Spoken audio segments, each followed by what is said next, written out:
Welcome guys to my YouTube channel pharmacology tips and tricks. आज का हमारे यहाँ टॉपिक है क्रोमोसोम। तो क्रोमोसोम का पार्ट 1 हम यहाँ स्टडी करने वाले हैं। इसके बाद वाले जो वीडियोस होंगे डीएनए और जीन के ऊपर होंगे, ट्रांसक्रिप्शन ट्रांसलेशन के ऊपर होंगे। ओके गाइस, तो आज हम यहाँ पढ़ते हैं क्रोमोसोम। तो गाइस चलिए स्टार्ट करते हैं आज का वीडियो। और वीडियो स्टार्ट करने से पहले I would like to request you, जो भी पर्सन है नए हैं, please like share the video and subscribe my channel, ताकि जो भी वीडियोज़ आपको सही टाइम पर मिलते रहें। तो गाइस चलिए चलते हैं हमारे वीडियो की तरफ।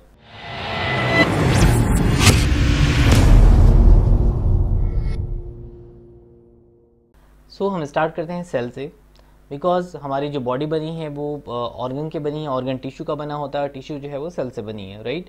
तो सेल जो है ये एक यूनिट ऑफ लाइफ है। हर सेल के अंदर एक न्यूक्लियस प्रेजेंट होता है। यदि ह्यूमन बींग्स की बात करते हैं तो उसके अंदर जो न्यूक्लियस है, तो न्यूक्लियस में जेनेटिक मटीरियल होता है जिसका नाम है डीएनए। यदि यही डीएनए जो है एक थ्रेड के फॉर्म में, पैकेज्ड फॉर्म में वहाँ प्रेजेंट हो, तो एक थ्रेड लाइक स्ट्रक्चर हमको वहाँ दिखाई देता है, ठीक है। इसको हम कहते हैं क्रोमोसोम। तो क्रोमोसोम सिंपली एक थ्रेड लाइक स्ट्रक्चर प्रेजेंट होता है जो कि कहाँ है, न्यूक्लियस के अंदर, और जेनेटिक मटेरियल का काम करता है, या फिर कैरेक्टर को एक जनरेशन से दूसरे जनरेशन में ले जाने का काम करता है, ठीक है। That is called the chromosome, right. Now chromosome जो होता है ये एक टाइटली कॉइल्ड डीएनए का स्ट्रक्चर है, ठीक है, जैसे मैंने आपको पहले कहा। सेकेंड थिंग, प्रोकैरियोटिक क्रोमोसोम और यूकैरियोटिक क्रोमोसोम, इनमें डिफरेंस प्रेजेंट होता है, बट हम यहाँ पे यूकैरियोटिक क्रोमोसोम्स में भी ह्यूमन बींग्स की हम बात कर रहे हैं, ठीक है। इसके अंदर जो डीएनए होता है, तो डीएनए के साथ में कुछ प्रोटीन्स भी होते हैं जिसका नाम है histone protein and non histone chromosomal proteins, right. दोनों ही टाइप के जो प्रोटीन्स है, इनका जो कॉम्प्लेक्स है, ये दोनों ही कहाँ प्रेजेंट होते हैं, यूकैरियोटिक सेल में प्रेजेंट होते हैं, और इनको कहा जाता है क्रोमैटिन फाइबर। सो बात कर लेते हैं हम क्रोमैटिन की। क्रोमैटिन जो होता है ये डीएनए का ही हाईली पैकेज्ड फॉर्म होता है, राइट। और ये इसलिए होता है ताकि जो डीएनए होता है न्यूक्लियस के अंदर अच्छे से फिट हो जाए, राइट। तो हमने देखा होगा कि जब सेल डिवीजन होता है तो सेल डिवीजन के टाइम हम एक टर्म यूज़ करते हैं, that is called the chromatin fibres, ठीक है। तो ये वही क्रोमैटिन है जो कि न्यूक्लियस के अकॉर्डिंग डीएनए को एक पर्टिकुलर सिक्वेंस में फिट करता है, या कॉम्पैक्ट फॉर्म में उसको फिट करता है, right. Now nucleosome is the smallest structural component of the chromatin and is produced through interaction between the DNA and histone protein. DNA और हिस्टोन प्रोटीन का यदि एक साथ बंच यदि हम लेते तो उसको कहते हैं न्यूक्लियोसोम। नेक्स्ट में हम बात करते हैं कि क्रोमोसोम, डीएनए और जीन में क्या रिलेशनशिप होती है। ओके, तो ये स्टार्ट करने से पहले समझना बहुत ज़रूरी है इस टॉपिक को, इसलिए हम चलिए इसके डायग्राम की तरफ चलते हैं। यहाँ पर एक रिलेशनशिप दिखाया गया है, एक हायरार्की दिखाई गई है कि एक सेल आपको यहाँ दिख रहा है। इस सेल के अंदर क्या प्रेजेंट होता है, न्यूक्लियस प्रेजेंट होता है, राइट। इस न्यूक्लियस में यहाँ छोटे छोटे दिखाई दे रहे हैं, it is a chromosome. Okay, इसको थोड़ा बड़ा करके देखते हैं तो क्रोमोसोम इस तरह का दिखता है। ये मेटाफिजिक क्रोमोसोम है जो कि टेट्राड कंडीशन में है, और इस क्रोमोसोम में यहाँ पर 4 क्रोमेटिड्स है, ठीक है। एक क्रोमेटिड को यदि अनवाइंड किया जाए, राइट, ओके, यदि एक क्रोमेटिड यहाँ से अनवाइंड होगा तो इस तरह से कुछ स्ट्रक्चर आता है जो कि हाईली कॉइल्ड फॉर्म में प्रेजेंट होता है। यही हाईली कॉइल्ड फॉर्म जो है आगे की तरफ यदि इसको और अनवाइंडिंग हम करते हैं तो इसमें हमें यहाँ पे डीएनए दिखाई देता है और कुछ प्रोटीन्स दिखाई देते हैं। इस डीएनए और प्रोटीन को हम एक साथ यहाँ पर न्यूक्लियोसोम कहते हैं, ठीक है। इसको और अनवाइंड करते जाएंगे तो आगे की तरफ आपको यहाँ डीएनए का स्ट्रक्चर दिखाई दे रहा है, ठीक है, जिसमें कि यहाँ पर आपको डबल हेलिकल स्ट्रक्चर है और साथ में बेस पेयर प्रेजेंट होता है, ठीक है। तो ये डीएनए है, ओके। तो डीएनए का ही condensed form with histone protein ये यहाँ बनाता है क्रोमेटिड, और यहाँ पे क्रोमेटिड मिलके बनाते हैं क्रोमोसोम, और ये क्रोमोसोम प्रेजेंट होता है सेल के अंदर, कहाँ पर, न्यूक्लियस में, ठीक है। तो ये क्रोमोसोम यहाँ पर न्यूक्लियस में प्रेजेंट है जो कि एक साइटोप्लाज्म या सेल के अंदर प्रेजेंट होगा। यदि हम बात करते हैं प्रोकैरियोट की, तो प्रोकैरियोट में न्यूक्लियस नहीं होता है या डिफ्यूज न्यूक्लियस होता है। इसकी वजह से जेनेटिक मटेरियल इसका साइटोप्लाज्म में ही घूमता रहता है, तैरता रहता है, जिसको हम प्लाज्मिड कहते हैं, ठीक है। बट यूकैरियोट में न्यूक्लियस प्रेजेंट है, और न्यूक्लियस के अंदर यहाँ पर क्रोमोसोम प्रेजेंट होता है। क्रोमोसोम ये बना होता है हाईली कॉम्पैक्ट या coiled form of the DNA and histone protein, जिसको हम न्यूक्लियोसोम कहते हैं, और इसको अनबाइंडिंग करेंगे तो हमें डीएनए मिलता है, ठीक है। तो ये तो हो गया डीएनए। और यदि हम डीएनए का पर्टिकुलर कोई सिक्वेंस यदि लेते हैं, एक पार्ट यदि लेते हैं, तो उसको कहते हैं जीन, ठीक है। यहाँ पर डीएनए का यदि हमने कोई सिक्वेंस ले लिया तो इस सिक्वेंस का नाम होगा जीन, जो कि पर्टिकुलर किसी इन्फॉर्मेशन को कैरी कर रहा होगा, या किसी आगे जाके किसी एंजाइम को फॉर्मेशन करने वाला होगा। इसको हम देखेंगे कि जीन एक्सप्रेशन कैसे करते हैं, ओके। बिकॉज जीन का जो एक्सप्रेशन होता है वो ट्रांसलेशन के फॉर्म में होता है, मतलब प्रोटीन फॉर्मेशन के थ्रू होता है। ओके, तो उसको हम उस चैप्टर में कवर अप करेंगे। तो गाइज यहाँ पर ये चीज़ होप सो आपको समझ में आई हो, ये रिलेशनशिप काफ़ी ज़्यादा इंपॉर्टेंट है। चलते हैं हमारे नेक्स्ट स्लाइड की तरफ, जिसका नाम है स्ट्रक्चर ऑफ द क्रोमोसोम। ठीक है, अब क्रोमोसोम के स्ट्रक्चर में यहाँ पर जो मैटर है इसको देखने से पहले एक काम करते हैं, पहले हम इसका डायग्राम देख लेते हैं। डायग्राम में आपको दिख रहा होगा कि हाँ ये बल्ज लाइक स्ट्रक्चर है, देन एक ट्यूब लाइक स्ट्रक्चर है, फिर अगेन ट्यूब है जो कनेक्टिंग है, और लास्ट में फिर एक बल्ज लाइक स्ट्रक्चर है। ओके, तो यहाँ पर देखा जाए ये जो आर्म है इसकी, इसको हम आर्म कहते हैं। तो ये वाली आर्म और दूसरा है ये वाली आर्म। ठीक है, ये दोनों आर्म्स के बीच में यहाँ पे कुछ कॉन्स्ट्रिक्शन है, यहाँ पे काफ़ी ज़्यादा जो है वो कॉन्स्ट्रिक्टेड एरिया है। ये जो कॉन्स्ट्रिक्टेड एरिया होता है इसको हम बोलते हैं प्राइमरी कंस्ट्रक्शन। ये जो कॉन्स्ट्रिक्टेड एरिया है इसको कहा जाता है प्राइमरी कॉन्स्ट्रिक्शन। ओके, और इसी प्राइमरी कॉन्स्ट्रिक्शन को हम कहते हैं सेंट्रोजोम। ठीक है, यहाँ पर ये प्रेजेंट होता है सेंट्रोजोम। अब ऊपर की तरफ यहाँ दिखाई दे रहा है सेकेंडरी कॉन्स्ट्रिक्शन, यहाँ पर ये भी है सेकेंडरी कॉन्स्ट्रिक्शन। तो इसके बाद वाले जो दोनों पार्ट है इसको हम कहते हैं सैटेलाइट, बिकॉज ये कहाँ पर है, टर्मिनल पोजीशन पे है। ओके, तो बेसिकली यदि हम एक क्रोमोसोम का स्ट्रक्चर यदि फाइंड आउट करें तो आपको बाहर की तरफ एक कवरिंग दिखाई देती है जो कि काफ़ी थिन होती है और ट्रांसपेरेंट होती है, इसका नाम है पेलिकल। इस पेलिकल के अंदर कुछ मैट्रिक्स होता है, मैट्रिक्स मतलब इसका जो लिक्विड होता है वो यहाँ प्रेजेंट होता है, जो कि नॉन जेनेटिक होता है। ठीक है, ये जेनेटिक नहीं होता।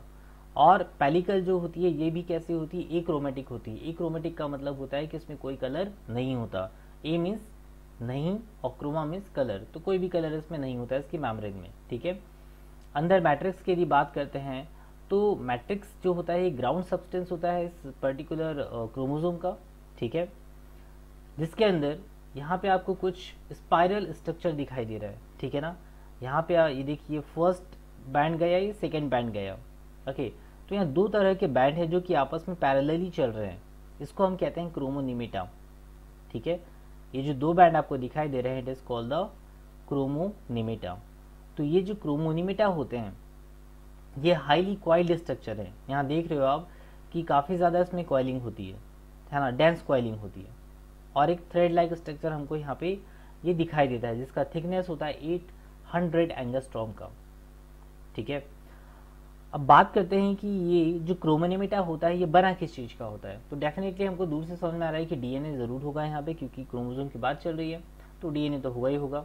अब किस फॉर्म में प्रेजेंट है, क्रोमोनिमेटा जो होता है इसके अंदर 8 माइक्रोफाइब्रिल्स होते हैं और एक एक माइक्रोफाइब्रिल डबल हेलिकल डीएनए का बना होता है, वो भी हाईली कॉइल्ड फॉर्म में। तो आप यहाँ समझ सकते हैं कि क्रोमोनिमेटा जो होता है ये 8 माइक्रोफाइब्रिल का बना होता है, और 8 माइक्रोफाइब्रिल किसके बने होते हैं, डीएनए के बने होते हैं। ठीक है, तो दिस इज कॉल्ड द क्रोमोनिमेटा।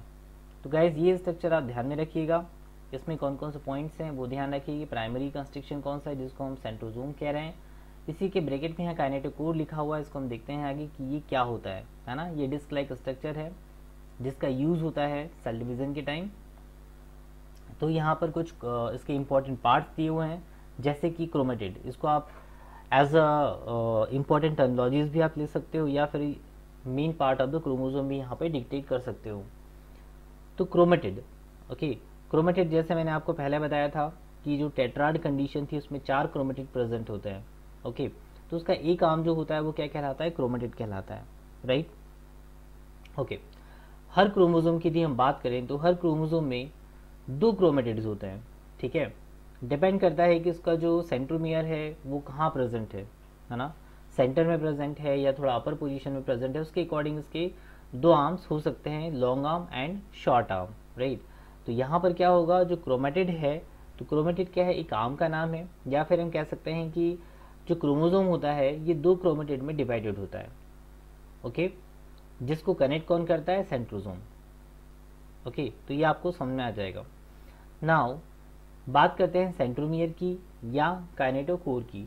अब सेंट्रोमियर जो होता है ये कहाँ प्रेजेंट होता है, सेंट्रोमियर की बात करते हैं या सेंट्रोजोम की बात करते हैं तो 2 सिस्टर में देखिए, ये एक क्रोमोसोम है जिसमें कि 2 आर्म प्रेजेंट है। पहली ये वाली आर्म है जो कि बड़ी है, ये दूसरी आर्म है जो कि छोटी है। ठीक है, इन दोनों को जो कनेक्ट यहाँ कर रहा है जिसको हम बोलते हैं प्राइमरी कॉन्स्ट्रिक्शन। तो प्राइमरी कॉन्स्ट्रिक्शन या सेंट्रोजोम या सेंट्रोमियर इसको दो पार्ट में डिवाइड करता है, एक लॉन्ग आर्म होती है, दूसरी होती है शॉर्ट आर्म। ओके, तो जो शॉर्टर आर्म होती है इसको हम बोलते हैं पी आर्म, और जो लॉन्गर आर्म होती है उसको नाम दिया जाता है क्यू आर्म। और इसी सेंट्रोजोम की चारों तरफ एक डिस्क होती है जिसको नाम दिया जाता है काइनेटोकोर। ठीक है, इसी काइनेटोकोर से स्पिंडल फाइबर अटैच होते हैं इन द मेटाफिजिक कंडीशन या एनाफेसिक कंडीशंस इन द माइटोसिस और मियोसिस। ठीक है, यहीं से जो ट्यूबुलिन प्रोटीन होता है उसका पॉलीमराइजेशन होता है और असेंबली चालू हो जाती है for the cell division. Okay, next हम बात करते हैं यहाँ पर सेकेंडरी कॉन्स्ट्रिक्शन की या न्यूक्लियोलर ऑर्गेनाइजर्स की। ठीक है, तो सेकेंडरी कॉन्स्ट्रिक्शन कहाँ पर है? टर्मिनल पोजीशन पे, एक यहाँ प्रेजेंट है और एक यहाँ प्रेजेंट है। ठीक है, तो सेकेंडरी कॉन्स्ट्रिक्शन जो होता है इसको हम न्यूक्लियोलर ऑर्गेनाइजर भी कहते हैं, राइट। फिर बात करते हैं टेलोमियर की। टेलोमियर बिल्कुल जो टीले पे हो, टीले मतलब कि लास्ट पोजीशन पे हो। ठीक है, इसलिए इसको कहा जाता है टेलोमियर। जो टेल वाला रीजन होता है जो लास्ट में होता है इसलिए इसका नाम है टेलोमियर। ठीक, तो terminal portion of the chromosome is called the telomere, right. Telomere जो होते हैं ये पोलर नेचर के होते हैं जो कि क्रोमोसोमल सेगमेंट से इसको बचाते हैं। बात करेंगे सैटेलाइट की जो कि सबसे लास्ट वाला पार्ट है। ओके, सैटेलाइट सेकेंडरी कॉन्स्ट्रिक्शन के बाद स्टार्ट होता है और जिन क्रोमोसोम के अंदर सैटेलाइट प्रेजेंट होता है उसको कहा जाता है सेट क्रोमोसोम। उसका नाम ही चेंज हो जाता है, उसको कहा जाता है सेट क्रोमोसोम। अब हम यहाँ देख लेते हैं कि क्रोमेटिन क्या होता है। क्रोमेटिन ये बनाता है क्रोमोसोम और एक एक क्रोमेटिन बना होता है डीएनए का, आरएनए का और प्रोटीन का। ठीक है, at the interphase chromosome are visible as thin chromatin fibre present in the nucleoplasm. Interphase का जो टाइम चल रहा होता है उस समय क्रोमोसोम बिल्कुल थ्रेड के फॉर्म में दिखाई देते हैं और कहाँ प्रेजेंट होते हैं? इस न्यूक्लियोप्लाज्म के अंदर प्रेजेंट होते हैं। तो ये जो फाइबर प्रेजेंट होते हैं इसको कहा जाता है क्रोमेटिन फाइबर। ठीक है, during the cell division the chromatin fibre condensed and chromosome are visible with distinct feature. अब जो थ्रेड्स आपको बारीक बारीक दिखाई दे रहे थे, अब क्या हो रहा है? उसका कंडेंसेशन हो रहा है, वो पास पास आ रहे हैं। पास पास आएंगे तो कैसे होंगे? थिक हो जाएंगे और आपको विजिबल होंगे। इसलिए कहा गया है कि during the cell division chromatin fibre condensed and chromosome are visible. Chromatin fibre condensed होंगे, इस वजह से हमें यहाँ क्या दिखाई देगा? क्रोमोसोम दिखाई देगा। नेक्स्ट हम बात करते हैं टाइप्स ऑफ द क्रोमोसोम के ऊपर। क्रोमोसोम में फर्स्ट है ऑटोसोम या सेक्स क्रोमोसोम। अब ऑटोसोम एंड सेक्स क्रोमोसोम, तो नाम से क्लियर है कि सेक्स क्रोमोसोम जो होगा ये सेक्स को डिटरमाइन कर रहा होगा, मेल होगा या फीमेल होगा। ओके, ये कौन डिसाइड करेगा? ये सेक्स क्रोमोसोम डिसाइड करेंगे जो कि 23rd पेयर क्रोमोसोम कहलाते हैं। शुरू के जो 22 क्रोमोसोम होते हैं ये ऑटोसोम का काम करते हैं और लास्ट का जो 23rd क्रोमोसोम होता है ये सेक्स डिटर्मिनेशन क्रोमोसोम कहलाता है। ठीक है, तो 23 पेयर में से 22 पेयर्स ये ऑटोसोम के होते हैं और 1 पेयर जो होता है ये किसका होता है? सेक्स क्रोमोसोम का होता है। ठीक है, फिर हम बात करते हैं on the basis of number of centromere. Centromere कितने हैं उसके बेसिस पे इनको डिवाइड किया गया है। पहला होता है मोनोसेंट्रिक। ओके, मोनोसेंट्रिक मतलब एक वहां पर सेंट्रोमियर प्रेजेंट है, एग्जाम्पल में प्लांट्स एंड एनिमल्स। डाइसेंट्रिक इसका मतलब है कि 2 सेंट्रोमियर प्रेजेंट है, पोजीशन कुछ भी हो सकती है। Polycentric more than 2 chromosome are present there. ठीक है, more than 2 chromosome are present, ये हो सकता है कुछ एब्नॉर्मलिटी की वजह से या फिर जेनेटिक मेकअप में डिस्टर्बेंस की वजह से या फिर जेनेटिक डिलीशन होने की वजह से। ठीक है, कोई जो जीन है वो डिलीट हो गया, वो डिलीट हो गया, अब उसका यहाँ पे कोई भी काम नहीं है, वो काम अफेक्टेड हो जाएगा। ठीक है, फिर आता है एसेंट्रिक। ए का मतलब होता है नहीं, तो यहाँ पे किसी भी तरह का सेंट्रोमियर प्रेजेंट नहीं होता। लास्ट है डिफ्यूज्ड या नॉन लोकेटेड। इसमें सेंट्रोमियर प्रेजेंट तो है बट ये कैसा डिफ्यूज्ड टाइप का है। डिफ्यूज कहाँ पे होगा? जो पूरा क्रोमोसोम है उस पूरे क्रोमोसोम के अंदर ये डिफ्यूज टाइप का ही दिखाई देगा। ठीक है, तो ये था on the basis of the number of the centromeres. तीसरा है on the basis of the location of the centromere. Centromere की लोकेशन कहाँ है?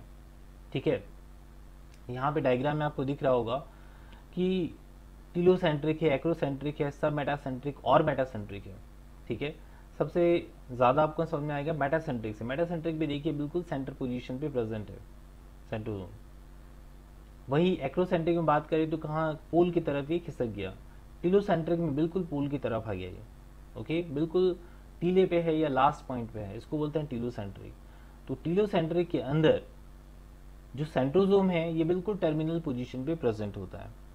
ओके, एक्रोसेंट्रिक में ये टर्मिनल से थोड़ा अंदर की ओर प्रेजेंट होता है और इसकी जो आर्म्स होती है वो अनइक्वल होती है। ओके, एक्रोसेंट्रिक में।